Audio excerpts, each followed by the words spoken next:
Umsakazo West Metro.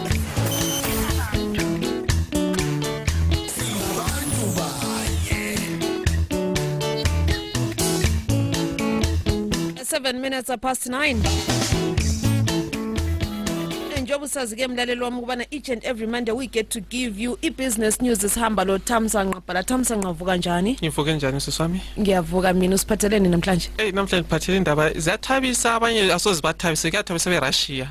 Ngoba bona bathi because recently with the ongoing war with everything, Russia Kenya was booted out of its SWIFT banking system.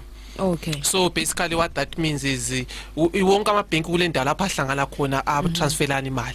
So manje khanya bona bathi hayi njoba Russia usenza lokho asisakufuni. So manje ni out of the game. Manje Russia athi nasilandaba sibenze yabo. Okay. But then is it good news for them, ama relations and all? Okay, okay. Apart from the money, apart from the money aspect, yes, ama relations, yeah. Ama relations have already been tainted. So you discover that most of these banks were sanctioned. So which means they could no longer trade. So even if they were go SWIFT, they wouldn't be getting any money. So for them developing an alternative, that actually means ruble, currency is actually gaining power, because when I say city, now for the oil it, ungasayithenga $1, thenga nge-currency yethu. So loko bafuna ukuthi push value yani eyawe currency. So in a way this alienation is going to put them at an advantage. Yeah, because economically, because kwacatshangela ukuthi the other reason of invading Ukraine was because of that. Because if they were to come out of SWIFT without any being sanctioned, people would have said it's World War III. Why I said if we said silver lot. But this actually is giving them a good excuse to move away from party petrodollar. Ukuthi everyone trades in $1. So when I say if we trade in currency, that way we are minimizing the power of US dollar. Okay, and in any case, there's always been an outcry why the US dollar is always like the currency. Yes. You know, so okay, all right. Let me just leave it to you. Ngoba mina as a business njengoba sizomdelelwa mina lami ngile mbuzo la ngiyakwazi ukuthi la uhlezi khona usulayo imbuzo. All right, uBhala is going to help us ngepuzzle lesesila emakhandeti. Okay, what does it really mean? All right, enjoy business and news esihamba lo Thamsanqa Bhala.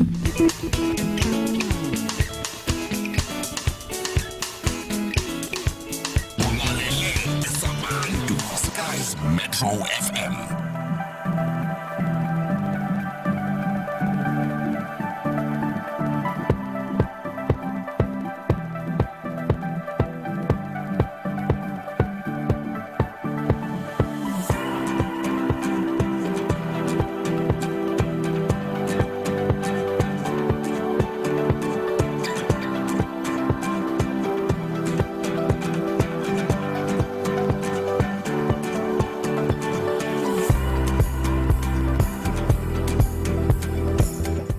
Salibonani balaleli, igama nguThamsanqa, semphendukile njalo every Monday ngizokubikela indaba zebhizimusi.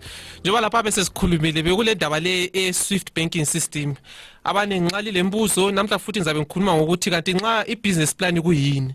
But sizaqasa sikhuluma indaba le SWIFT le ukuthi lizwise kahle ukuthi kanti how is this thing affecting business environment, because the existence is iRussia yona isithe hayi thina nxa ufuna uthenga ioil yithi thenga i-currency yethu. So nxa ungakwazi ukuthi i-currency yethu base besithi hayi thenga phela ngegolide. So this is actually going to force most countries abasanctione iRussia ukuthi hayi becabange kabili, ngoba lizathothi sometime last week uBiden uhambe ku-G7 lapha abafike khona ba-strike i-deal le-Europe. So now what's United States is going to be supplying Europe with 1/3 of gas. And recently uBiden made a remark wathi kanti umjidalo phela oeRussia usehlupha akaphume, but yona iRussia aka-respond njengoba sibazi ukuthi uRussia Vladimir has got a reputation of taking his time, you know, being calculative since he was a chess player. So yilo udaba oluhluphayo these days. Ngapha yona India to know thina we're going to develop a separate payment platform.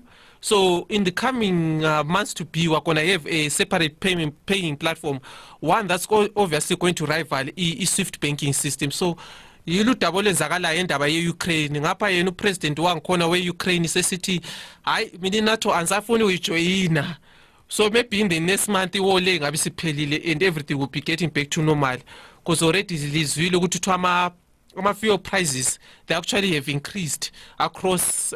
People are staging riots in France, in Italy. You know, the price per gallon is actually becoming expensive. Ukuthi thina ngapha vele fuel ethu ngani ngani lokudura so asulubona uhlupho, but kwezinye indawo echipe khona hayi sibabulele. So that's it for what's happening in Ukraine. And kulabantu laba basesithi bona hayi mina nxa mfuna ukuya kule Ukraine cabanga kapili indoda nxa ufuna kule Ukraine, ngoba osokwenzakala kuthiwa ungafika e-Ukraine ungavela ungene nxa usufuna uphuma akusaphumeki. So think twice. Nxa uzibona lesipindi ufuna khona ubakwazi ngale ukuhanjwa uzaphenduka mzwana indaba yankhona sephelile. So basically that's it with the Russian conflict. And after lokho sizakhuluma ukuthi kanti i-business plan ikuyini. So nxa lephephe eduzane or nxa ufuna ukulalela sizabe sikhuluma ngebusiness. Nxa ufuna uku-epha uyazazi inamba bengicela ungi-ephe, izaphendula enimbuzo olayo ngebhizimusi, whether yi-locally, whether kulento ongayizwisisiyo yenziwa ama-local companies. I will gladly answer the question.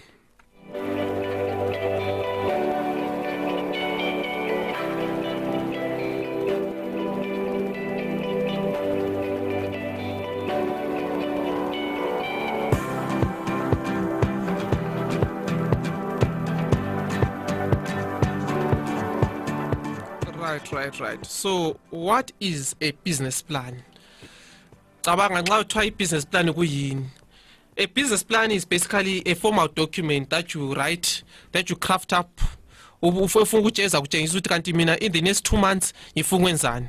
So you can recall kumaviki la apha adlulile besikhuluma ukuthi ufuna uqasa i-chicken business yakho, ufuna uqasa i-business yakho yamadada, i-business yakho yama-rabbits. Kanti vele uzayenza njani? So i-business plan yi-document ekufinqayo konke lokho, ikuhlalise phansi ukuthi alright mina ibizo le-company yami yile, ngifuna ukwenza lokho, ngifuna ukwenza njani lokho, imali ngizayithola njani, ngizayithola after 5 months. So i-business plan ivele ichase khonokho. So kwezi izikhathi uzathola ama-business plan amanye achiyana. Uzathola wenye a-business plan especially for these big companies. Let's say ufuna uqasa i-company i-bank. Obviously your business plan will be more than 50 pages, because lapha you should detail ukuthi no ama-operations azakhona azahamba njani. Then kulala ajayelekileyo la ama-chicken business plan, uthola ukuthi uzathola i-business plan yakhona maybe yabe nge-5 pages to 10 pages. So kungakho kuqakathekile ukuthi i-business plan yakho ibhale in simple English. You know, people have a tendency of complicating things. Umuze sithi financial trajectory sekhuluma ama-job breakers. Akusazwisiseki ukuthi kanti ukhuluma ngani. Yikucina umuntu angikhona noma ngaze run business yakho yabe ngani le confusion. Kuyacaca ukuthi kanti indoda lo yenzeni. Yikusuzuzibona umuntu ethi uyabe ngabhalanga ukuthi location yakhe inga. Uthola umuntu efuthengisa amabhanzi kodwa ephansi khona ngale ku first. Instead uthebe phakathi location yakhe ibe lapha okulabantu khona abaningi. Uyilo udaba olukhona. So i-business plan yakulungisisa konke khona ungakaspend imali. So usually they're just the same for every type of business that you wanna do.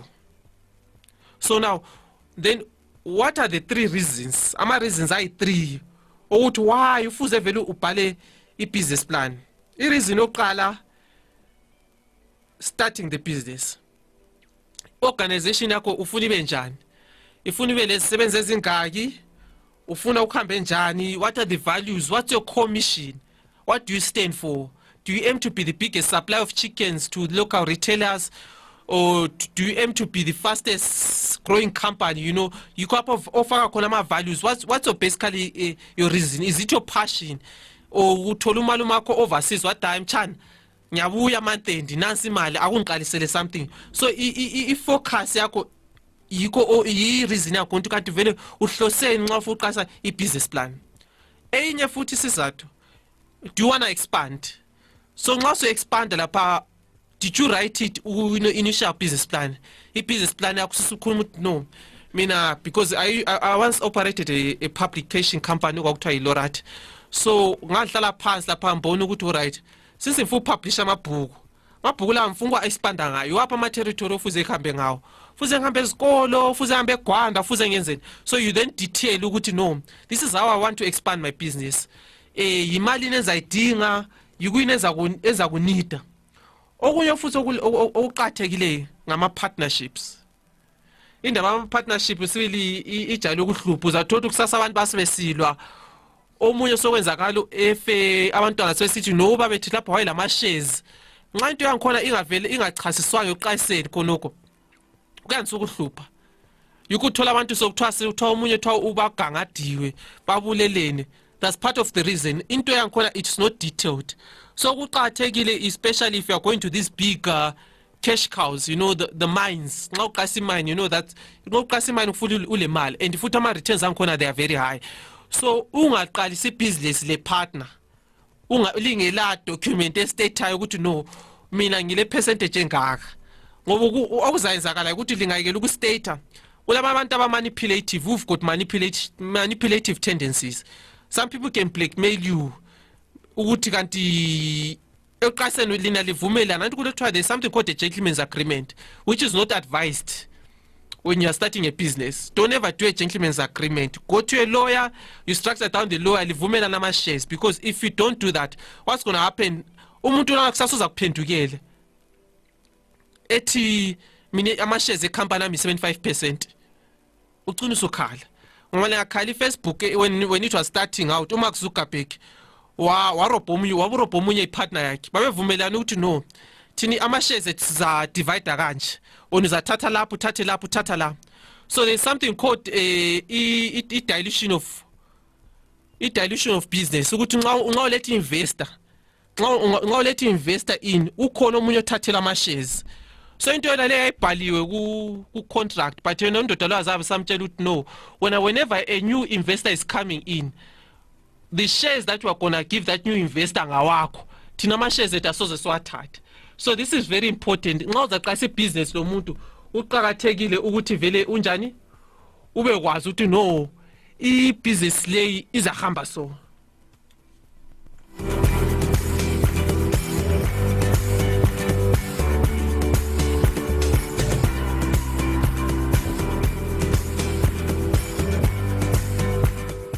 Lapha kulomunye obuza ukuthi kanti why izitolo abanye besithi $1 abanye bathi same thing 300 bonds, omunye ethi 500 bonds kodwa into yodwa. This is clear fraud and corruption. You know, sometimes you ask yourself, uthola umuntu izinto zakazithengwa, because umuntu lwana isikhathi esiningi uyabe segijimela ukuthi nxa ngathi $1 lami 300 uyakwazi ukuthi uzaba forced ukubuya le $. So lapha abezama ukutshengisa ukuthi mina ibond andifuni, which is wrong though, because uzathothi I think izolo ngihambe kwenye ibutcher sathenga inyama, semvuka ngisithi ngifuna isichebo sani se $2.50. Undoda nathi alright kanti 50 cents enimali not hathi $1 lethi i300. So by default, because ngibe sencalculate ukuthi $1 lelane nganika imali engaka, qeda apha yena futhi isikhathi esinebajala ukuthi engathi 300 bond or 500 bond $1 lakhe, uyamuze sithi ayila ma bond, uyamuze sithi hayi mina ayila ma bond, kasela ma bond okutshintsha kodwa irate yakhe yona le yabe sithi 1:300. So barobha abantu laba. That's the clear truth. Yabe robha umuntu yabe ngafuni umniki i-US, yabe funa umniki bond. So at the same time khonokho kule side effect one, because people will tend to run away because kulalaba abazabuya le bond if uthenga isichebo kasathengi kuwe, because wena because kuwe sephuma kakhulu esikhwameni. Umuntu la seyafuze egijima edingani edinga $, because sefuna iquantity, sokhayela phela iquantity. So I think that's the other reason why abantu laba babengafuni basically babengafuni bond, yikho se price into yakhe i-high, because abekwazi ukuthi engathi 300 wena nxa ufuna into e50 cents, so which means so i50 cents yakhe yabisimali yabisingaki yabisi 150.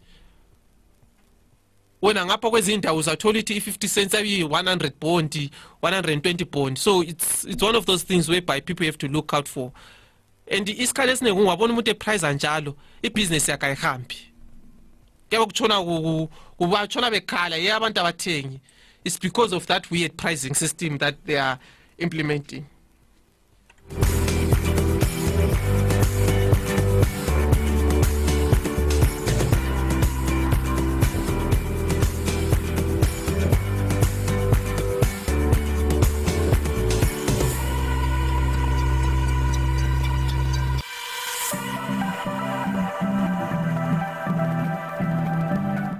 Right.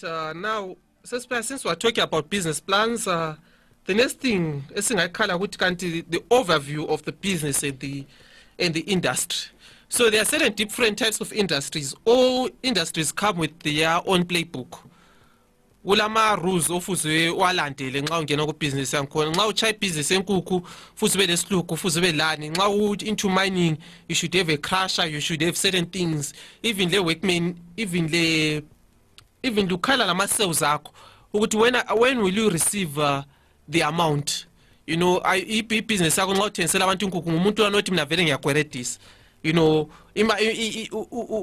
uyichanja ninichi because kulomunye umuntu vele uyabe lama customers akafist don't know mina vele if you are a civil servant I know your money is coming on the 20th or whatever date ngizakunika inkukhu yami ngelanga leli unika imali yami. So komunye umuntu vele uyabe thola imali yakhe mhla ka20 uyafuya inkukhu zakhe enike, so kuyabe kuyi niche yankhona. So kwezi sikhathi sometimes niches can be your method of business, how you basically do business. It cannot always be a, what do they call this? It cannot always be a product. It's how you articulate the product. I think last week I heard whereby is it like these other laba bathengisa ama takeaway sebekhala ama parking bays la ukuthi nxa I parking bay yathi $1 for an hour mina mfuthenga I chicken slice ngihamba ngemoto.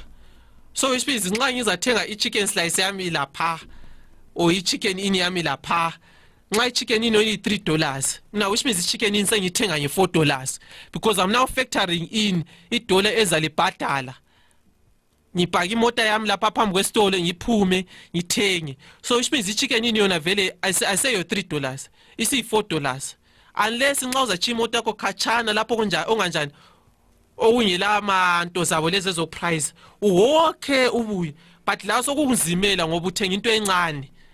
So ama business processes achiyana. So kungakho time yikho abantu ama businesses amaningi sekhala ngento le yama pesity this thing is just too high. Someone was saying why don't into le singa bengathi 50 cents for a what for an hour.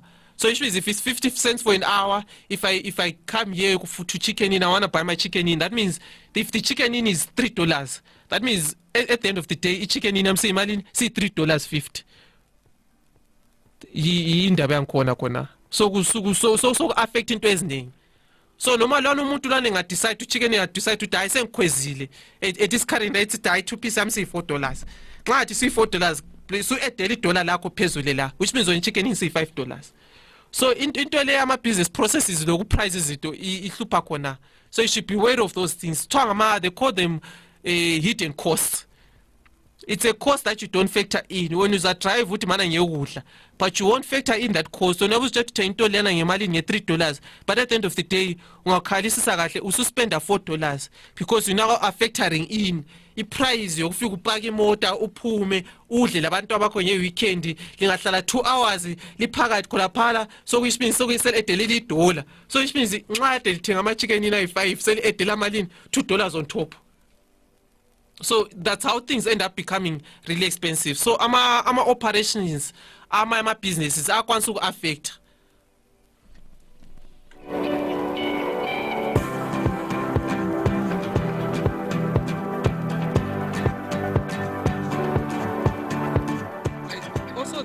Kulenye into futhi ofuze sikhanyele kuthiwa ama business improvement.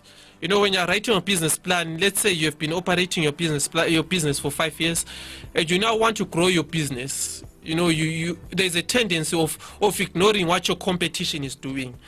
So kulento kuthiwa competition analysis. Uyahamba ehlala phansi uthume isihlobo sakho sihambe se-analyze ukuthi kanti alright i-furniture shop leyana kanti ithengisani, what new design are they having? Why abantwana nxa bengena kimi befike bebuza ukuthi kanti lokho yimalini qeda apho umuntu ephume ehambe nesto efika nesto efike ethenga the same thing.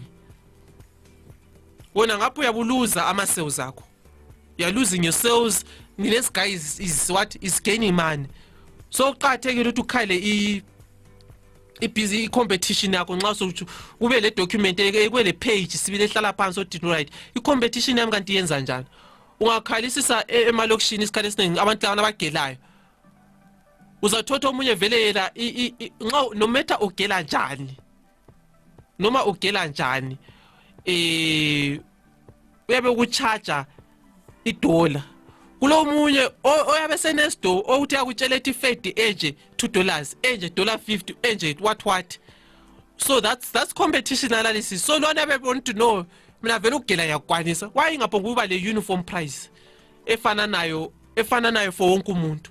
So kufuza ukukhayilisisa nje abantu into yankhona vele it goes down to even ama business la amancane uthola umuntu evuma ngokugela omunye uthi hayi mina ngizagela ngani sagela $1 wonke umuntu thola kutshola kwechaya kule line ukusekhona but lona odayi mina vele ikhathe nje ngicharge $50 because it takes me more time omunye ethi $2 omunye nxa wangena etown uze etown futhi badura isikhathi esidleke uzathola ukuthi ikhathi yangikhona bekushaya $5 but at the same time uzathola umfana lwana elokishini uzakugela the same price uzakugela the same thing efana njengomuntu lwana oselokishini. So la usukhangela ukuthi no ngale town obvious abokhambela ukulungisa ikhanda bekugesa ikhanda, you know that's the additional cost wabaningi be charge more than especially nxa ugela xa usebusiness yokugela umuntu angikhona besekhayela ukuthi no mina I'm factoring yini i-cost yokukulungisa ikhanda yokukufaka yokukushepa even le robe yangikhona lesigelo zangikhona lapha ezigcinwa khona uyabona isigelo lezi hey sile sanitization but ngale kwezinye indawo sibe siphongulengiswa. So izinto lezana eziningi affecta i-pricing ukuthi why is this person more expensive than this other person. So kulezi izinto ababezifectile futhi lama rental costs lapha engcela lapho oqasa khona ibusiness yakho is the rental cost really high. So futhi utshintshe yini ama sales akho abuyayo are they affecting i-rental yakho usebenzela ukubhadala i-rent lokudla. So i-business lana ukuthi nxa ungena imali as long ngichayisile ngathenga isithebo ngihambisa endlini akusela progress, you know that's a best business practice. Futhi ukuthi nxa ungaqeda ube kwazi to know month end I'm able to grow my business so much. How am I able to advertise? You know that's the other thing I'm gonna look at to or like what really are nxa uzathola umuntu to Facebook ads, WhatsApp ads, Twitter ads. How am I really marketing my business? That way you can beat your competition. If your competition kuyilana ethanda ukufaka ama flyer phambi kwemoto, when are you utilizing the reach of Facebook? So those are certain things that you should look into as a business. If you are starting or in business, you should closely look into how much money am I really gonna be spending to price my product. Uthi ibe nxa ngikela abantu ithi $5. What's the value that people are getting from coming? Nxa bebuya kimi kunokuzabenza bechiya umuntu esolution bebuye kimi. What's the value addition? Eta iphi value emuntwini lwana? Ngiyamthembisa ukuthi awusozuphuma amaqhubu or what? So into lezana futhi uhlale phansi uzikhayele. Ungapho ukuthi hayi mina semvuke ngaqasa ebusiness ungakhayila izinto lezayo wena usukhayila udayi sokubuya abantu abaningi because abantu bayadakeka isikhathi esiningi.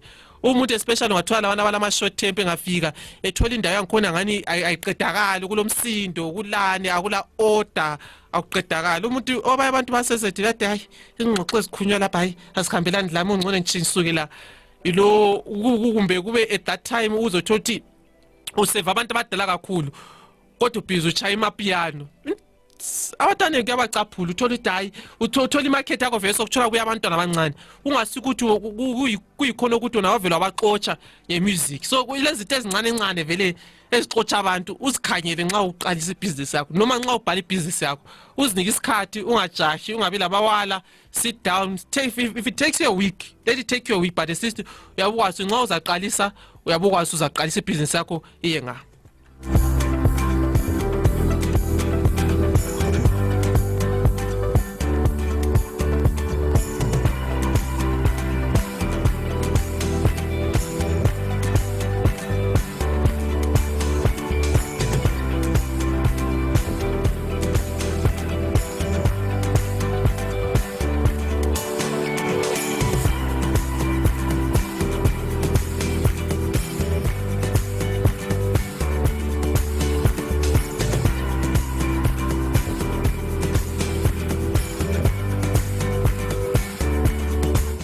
Right, lapha bengikhulume ngama Facebook ads. I think we need to touch upon what like having a Facebook profile. So usually if you're a business that deals with products, ufuze ube le Facebook page. Facebook page. Usually Facebook is more popular in Zimbabwe. Ungaba le Facebook page yakho, have a nice logo. Ungaba le logo yakho iswila phana.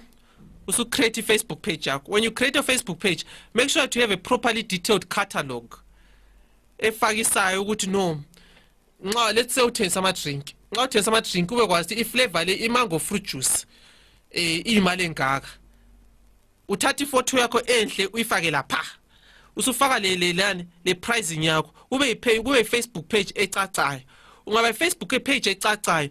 You then do what they call Facebook ads. So ama Facebook ads you pay per impression. So an impression usually bathi $1 ku Facebook kuya reach abantu abayi 1000. So let's say if you aim to reach if you want to market across Bulawayo, you pay Facebook $1 a day. So you have a budget of saying $30 a day. So that means you are guaranteed to within a day your ad will be seen by approximately like especially about you within a day you'll be expecting I want to maybe let's say 1,000 plus people be seeing your ad. So I told you this is way better than actually printing flyers because our flyers are cost $10. Abantu bayalahlele beam. But nxa ungachama Facebook ads abantu bazabe lokho bebona i-ad yakho then they will refer back to you. Kade si Facebook kanje athenga i-WhatsApp. So kule option yoku add i-WhatsApp number yakho kubani ku Facebook.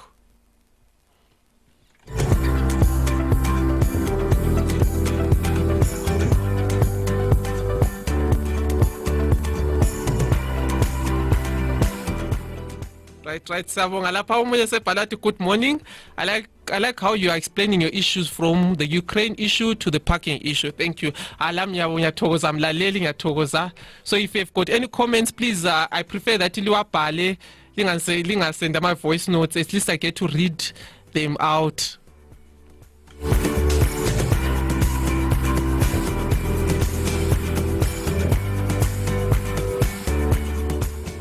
Right, okube sesikhangela pha iFacebook. So let's assume so isikhathi esiningi kulabantu abajayela ukurobha abantu.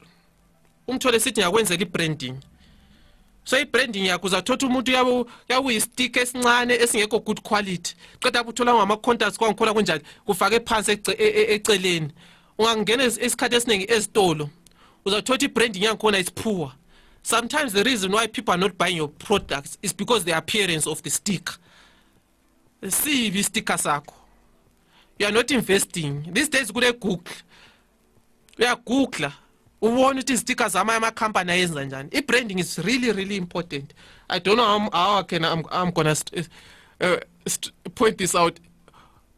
Kulama brands uthi noma uadopt product yakho ubona ukuthi no man. This thing is poor quality. If the person is failing to invest in a good quality sticker,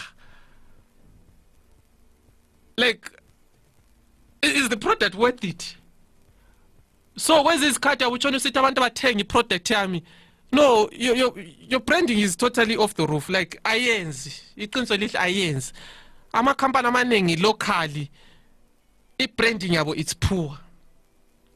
Bathi sithenga into zabo but into lezana zibukeki. Asonto ukuthi kulama ama-tip engakaboni. Asoze ngikhuluma ibizo. I-branding yankhona aso-tip ekle ukuthi nxa ungavakatshela let's say ungumkhwenyana ufukube isihlobo uthi hayi malamba azame local product phela ukhiphe i-local brand akuprintwanga kuhle akukhanyi kuhle akukhanyi kuhle, you know, there's a strong confusion. So when this cut abantu bathenga ama products because they like the appearance. So when you're doing your business plan, make sure you actually have a proper portion where you actually state that my branding is gonna be like this. Ukukopa kuyalelwa. Chinese are known for copying, but look at them right now. They are progressing. China is progressing. Bakopa. Bale WeChat. Bakopa. You know you want to know this product is actually very appealing. Bakopi. Ukukopa kuyalelwa. This is business. In business, you copy. You copy until you actually have a sense of identity. When you have a sense of identity, then people can start to differentiate. Because the biggest problem we have in Zimbabwe, the truth be told, the packaging is poor for most companies. The packaging is poor. Uyahlupha awuthengi into yakho vele noma ulukhanyele. You know, remember, this is for companies. If you're a company in Zimbabwe, please note, silama Instagram, silama Facebook, siyabala news, siyabona ama products abanye amazwe. Siyabona ama products amanye, siyabona abantu bangikhona ba designela izinto ezinjani. Lathi besicela ama product amahle. Ukuthi sithenge, ukuthi noma nxa kungabuya isihlobo umkhwenyana umamazala. You know, you feel proud to keep a product liyana udayabona mama just sesichaye local product. Manje isikhathi esiningi uzathola umuntu akukhiphela iproduct engacaciyo, engachaziyo. No, you're like, what the, like kuhamba njani? You know, it's please people ngiyacela icala librande kuhle into zenu. Ngiyacela.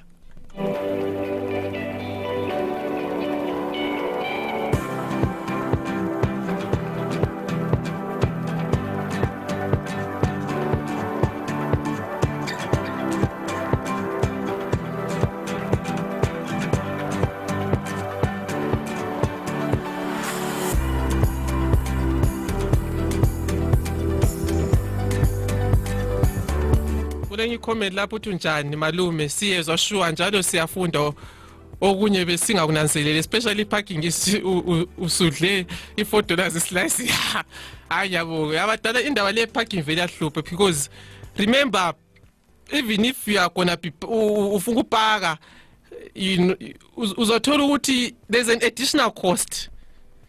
Kulezi izinto phela uthi wesi these days ngama line akhona ngama line akhona uzothola ukuthi ufuna ukuthenga ipizza lapha uline 1 hour ufuna ukuthenga ipizza asikuthi phela abantu athengisa ama pizza time ubaba choppers ama line lapha ama pizza wedala uthengisa khona ama pizza mfuna uqamba ama company iline yakhona yakonsuma lapha 1 hour so ready uthenga ipizza ye $6 usulayile 2 hours ipizza yakho si $8 phela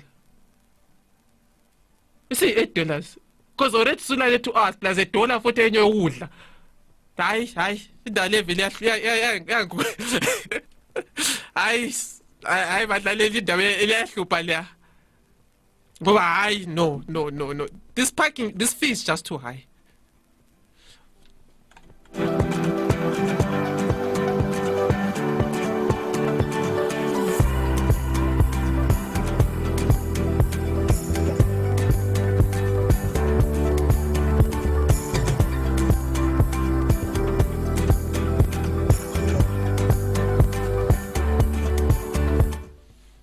Siswakhe my brother uyithini indaba eparking mina nsabuyila awusabuyila why sendlala lozuba uzubuko manje ukuchakachala ayi ngcono ngoba amadola lama $2 ayi mina vele hayi yazi sesikhuluma ngayo even that day labo busi ngeFriday ku Women's News Beat uthi sure indaba yeparking phela aso cost yeparking kuphela nengakhulu kunengakhulu yatsho kathesi ukuthi nxa line likhisa lapha especially nxa kuyidlalela ilanga lokuthi asoze siqamba ama company kulelanga lapha esibamba khona nga2 nga3 nga4 yes wonke umuntu yabefuna ukuyibamba la ama22 lana and that makes ukuthi khona nama line abe made ama line ngaba made ngale minuti ayabe ngidabura phandle Kudabura because olomunye umuntu lapho obuza uthi so what's the solution in your opinion ngendaba yeparking. Listen, I'm going to be blunt and honest ngendaba yeparking.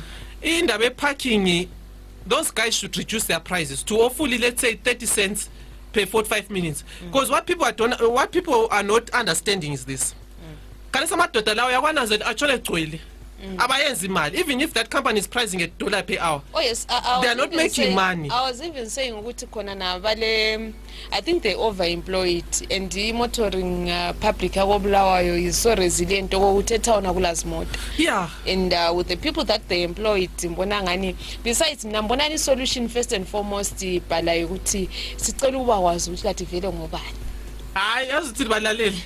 I'm going to make it a point. Ngoba besifisa sibili at least singaba kwazi ukuthi ngoba at least asikhuluma labantu esibaziya so sibuza imibuzo esifuna ukuyibuza anti but right now it's me and you siyaphikisana imali leyiningi imali leyikunje sithwele nzima what but who is this person? We want to know this person and we want him to chasisa or her to chasisa ukuthi for the why mara. Yes, because yabona njani umuntu lo ngaze price epetrol umuntu lo is running a loss because ungakunanzelela he overemployed. So in a business like I need to explain this a bit. So, because later, not before you explain. I know you're going to complicate them things. On a lighter note, somebody said it got I went to send the smash the center campaign. Lalela mina don't smash them sensors ngiyacela well it was I before you send avalabala. This is gonna be my last opinion in the parking. You see what this guys made a mistake was that they initiated this product. When they initiated this product, they overemployed. So what's affecting now is they now have a lot of people who payroll, and they will be struggling to pay those people who payroll because income incane, because people are ngathi abantu abangeni lezi moto labasangena emoto town. So uzathothi iblock eningi yabe ngela moto. So umuntu lo vele umuntu lo enza imali, honestly speaking, that they are at a minimum. So you know, it's a big consideration. Anyway, balaleli and ask yourself to bangaka abanjengamase be rely on uzuku. Banjabo, lami sengikada yena. Why not? Why not? Anyway, balaleli ngiyabonga kakhulu. Ngizalibona next week. Thank you so much for your contributions, Siswakhe. Thank you so much, Bala. Let's be with you next week, God willing.